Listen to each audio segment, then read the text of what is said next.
What's going on, guys? It's K-Dub here with another episode of Crypto Zombie. Well, it's the weekend, and I hope that everyone has had an amazing week. Now, what is going on with the markets? Now, we do know that it has been quite the crazy roller coaster ride. It's been up, it's been down. Bitcoin has been going all over the place. It's been FUD City. Is it going to be altcoin season? Is it going to be Bitcoin season? Is Bitcoin season over with? So it is just a crazy situation being involved in these markets. However, I do hope that your journey is a lot less drug-induced and full of manic fear and hostility and depression as Elmo's. But that being said, if we take a look at the market, we do see that we have taken a bit of a dip. Now, there is some speculation as to why we might be taking this dip, aside from it just being the weekend, which I will get into shortly. However, I just wanted to really point out super quick, guys, Banyan Network is finally on CoinMarketCap because we were waiting for that listing. So if you guys checked out my video, I had brought it to you guys around, it was sitting right around 11 cents, and now we're at 13 cents, and it looks like it's still doing a nice steady increase. So whatever you guys want to do with that information, take it and run with it. But what I wanted to talk about was the listing of Wanchain, or Wancoin, I guess is what the Wan actual coin itself is. But Wanchain got listed, and we know that this had been one of the most hyped projects for so long, and it took forever to come out, and it actually got dubbed the nickname Wanchain because people were literally like, when is this coin coming out? Well, it finally hit the exchanges last night, and let me actually refresh this real quick. Well, we could see it's currently trading for $4.10, which would put it at a $439 million market cap, which if we take a look over here, that would put it sitting roughly right here, sitting between Maker and Waves at the 33, 32 spot. So that's a pretty incredible release. That's over 10x the ICO price. So that's pretty amazing. As we could check right here, it did at one point hit all the way up to $6.77. So I hope nobody bought at those prices, but what are you going to do, guys? It's that hype when it comes out. So I also wanted to just mention really quick, Binance, they actually launched their Mac client. If you guys are interested, you can download that and you can use it right straight off your Mac. So that's pretty cool. Now, talking about Binance, this is really what I wanted to say today. So we found out yesterday that there was the Nikkei journal that was posting stuff about how Binance could potentially be shut down. Well, CZ actually replied and said that they did receive a letter from the JFSA about an hour ago. Of course, this was last night around 8:40. So they said, our lawyers called JFSA immediately and will find a solution. Protecting user interest is our top priority. And then this came out over here, and it turns out that it looks like Binance is actually looking to move to the country, the little island of Malta, right? So it says they're planning to open an office in Malta. Binance will soon start a fiat to crypto exchange on this European island nation. And it's close to securing a deal with local banks that can provide access to deposits and withdrawals. So that's pretty cool, guys. Binance is looking to do fiat to crypto, and they're moving to a country that's essentially opening their arms and saying, come on, guys, let's do this. So CZ said that we are very confident we can announce a banking partnership there soon. Malta is very progressive when it comes to crypto and fintech. So the pivot to Malta came as the country looks for ways to become a hub for digital asset ventures. The government has held several public consultations on regulating virtual currencies, token sales, and crypto exchanges, and plans for a Malta Digital Innovation Authority that will certify and regulate blockchain-based business and their operations were unveiled last month. The organization will also create a framework to oversee initial coin offerings. And this is what I thought was really cool. The Prime Minister himself actually tweeted and said, "Welcome to Malta, Binance. We aim to be the global trailblazers in the regulation of blockchain-based business and the jurisdiction of quality and choice for world-class fintech companies." And that's directly from the Prime Minister himself.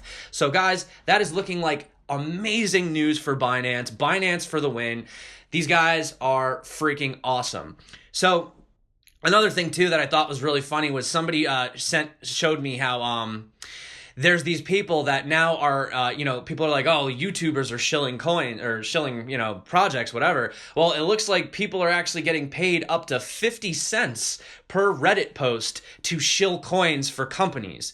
So shillers, they're everywhere, guys. You gotta be careful, all right? So I also wanted to really quick talk about the Vechain Foundation, how they're going to introduce distributed data vending. So the advent of blockchain infrastructures paves the way for a new domain of data vending, allowing individual data owners to directly benefit from sharing proprietary data that is both compliant with regulators and immutable, all right? So the chief scientist over at Vechain published a distributed data vending on blockchain white paper proposing a solution for allowing proprietary data to be securely exchanged via blockchain. This Vechain exclusive system is already being developed in-house by enterprises for upcoming dApps and coin issuances. So if you take a look at this chart right down here, it says that data vending is the exchange of private data between individual data providers and data consumers via a protected system that uniquely adapts to use cases. So I'm not going to read this whole thing, guys, but you can check it out right here. And then they say that in the paper, the team is demonstrating a framework for distributed data vending through combining data, embedding, and similarity learning. And here's some more stuff. So, guys, that's just more that's coming out of the Vechain camp. And also right here, I just wanted to just clarify, distributed data vending can transform many domains such as healthcare by encouraging data distribution from owners and its aggregation. So you guys can just come over here, have a look at that. That's pretty awesome. Also, we were talking about these other companies that were getting involved with blockchain. We were hearing about the computer the size of a grain of salt and Google getting involved, all right? So there was an Ask Me Anything with the head of the IBM blockchain, Jesse Lund. And they had this to say about their partnerships with Stellar. So they said, is Stellar Network being used live by IBM right now? And the answer was yes. Stellar is a part of the IBM blockchain platform strategy, supporting interoperability with leading public permission networks, complementing our strategy for enterprise and private networks with Hyperledger Fabric. And then this is the cool part. How far away do you think we are before we see central bank issued tokens on Stellar or another platform? Very, very close. Wow. That's pretty awesome. And then also, is it IBM's intent to pitch Stellar as a solution for partners looking for more efficient payments? Yes. IBM's validating presence adds a permissioned construct on top of the public Stellar network. We have built a real-time universal payment solution on top of this validation layer and are also adding a token lifecycle management product soon, which would allow asset issuers to launch their own ICOs, CBDCs, digital commodities, utility tokens, etc., leveraging IBM for token engineering and lifecycle management. So that is a lot of awesome news coming out of Stellar recently. Like I said, I just recently started really following Stellar a lot more closely than I used to. I've been really surprised with the way they've been moving forward at such an incredibly rapid rate, especially in the recent months. So that is very great news for those of you that are, Stellar fans, and I must say I am slowly being converted over to Team Stellar because this is definitely impressing me lately. Also in real world use cases, my favorite part. So Starbucks, they're actually they have this thing where they're doing ethical sourcing. They want to launch a pilot program with select coffee farmers in Costa Rica, Colombia, Rwanda to develop next level data technology to log and share real-time information along the journey of the coffee bean with the aim of driving positive impact to smallholder farmers within its supply chain. So this is just another use case for blockchain, logistics, tracking, and all that stuff. So Starbucks, they're getting involved. Everyone's getting involved. So also, I wanted to talk about Huawei. Right, and they're reportedly seeking to partner with SIRIN Labs, right? So they have the operating software that's going to be used on this phone. So there was the rumors of the partnership, and although they weren't going to say anything official, in fact, the admin said, we will announce partnerships once it is official. You can follow our official announcement channel to get the latest news and updates.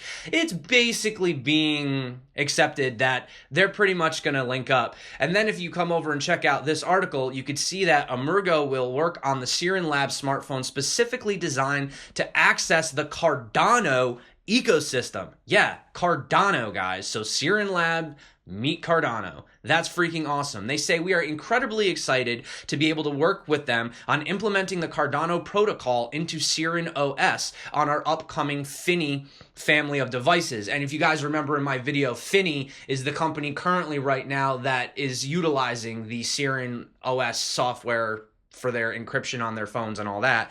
So the availability of the ADA token will undoubtedly enhance the user experience and the utility of the Fini smartphone to both crypto enthusiasts and mainstream users. It is very exciting that we can work with SIRIN Labs to expand the blockchain industry. Also, it's great news for Cardano. I think that's awesome. So guys, that's really great news for SIRIN holders and for ADA holders. So congratulations, guys. Also, in kind of a funny random story. So apparently the brother of Pablo Escobar, he did like 11 years in prison and he's out now. And he's releasing his own cryptocurrency that he's calling Diet Bitcoin. Okay, so it's going to be Diet Bitcoin. It's going to have a ticker of DXX. And when asked why he's doing this, he says, this is what he says. He says that he has officially himself met Satoshi Nakamoto, okay? He said that Satoshi, who he says wanted to partner with the Escobar family to create a new cryptocurrency. For people that don't believe this, he claims that this is a picture of Satoshi Nakamoto's passport. And then he goes on to say, I am the first person in the world to publicly come out and claim that Bitcoin was created by the American government. I'm not going to be the last person to say this. The world is going to wake up. The world is going to see that this was created by them. And when they see it, it is too late. And when the CIA finds out that the world knows about this, the CIA is going to sell all of their coins and they will destroy the value of Bitcoin. I can tell you with 100% certainty, 1000% certainty, 100 million% certainty that the American government is going to ruin it all because they are behind the Bitcoin. So now he's like, this is why you need to buy my coin, the Diet Bitcoin, because my coin is not a scam. Okay, guys. So that's it, guys. Cat's out of the bag. The CIA created Bitcoin. Now that it's been official and I've talked about it, that's it, guys. Forget it. They're crashing it. The whole market's going to shit. So, yeah. I don't know, guys. But in other news, I also wanted to just talk about, so I did an interview with concierge.io, and now they actually have an alpha that you can come and use, which is really crazy because they're still doing the ICO, but they actually have an alpha that if you're interested in, you can actually come and check it out. So I decided to come over here, look at it. So here's the rooms. They have, ratings, check in, check out. Here's the information. Room description, swimming pool, bathrooms. They give you up to 12 hours to cancel. Obviously, you can pay in crypto, you can pay in dollars. And the other thing, too, is they do offer the discount for using the CGE token. And, yeah, it looks pretty cool. It looks like you can come here, you could go through some slides. This is actually a pretty nice place. So, I mean, this is just one of the places, what are the other ones in the front? I mean, you can go and check it out. So yeah, I'm not going to go crazy looking at all this stuff here. If you guys want, you can come search for stuff. This is a $48 and this is like a hotel type thing. $48 a night. I was going to say, that's pretty cheap. $48 a night. Yeah. It looks really nice, guys. Yeah, I'm impressed. Nice alpha. So yeah, that's basically that, guys. So with that being said, that's the news for today. I hope you guys are gearing up for an awesome weekend. Obviously, it's crypto. We got to be prepared for whatever happens this weekend. We might have a little bit of the weekend dip. Maybe some of that Binance FUD is going to kind of trickle down over the weekend. Hopefully it doesn't. I'm not worried about it. I think Binance is an amazing exchange, and I know that CZ's got everything under control. But that being said, guys, it's crypto and nobody knows. So once again, thank you so much for coming back to my channel. Everyone that's been liking, subscribing, commenting, you guys are freaking awesome. My name is K-Dub. This is Crypto Zombie. Until next time, stay crypto and peace out.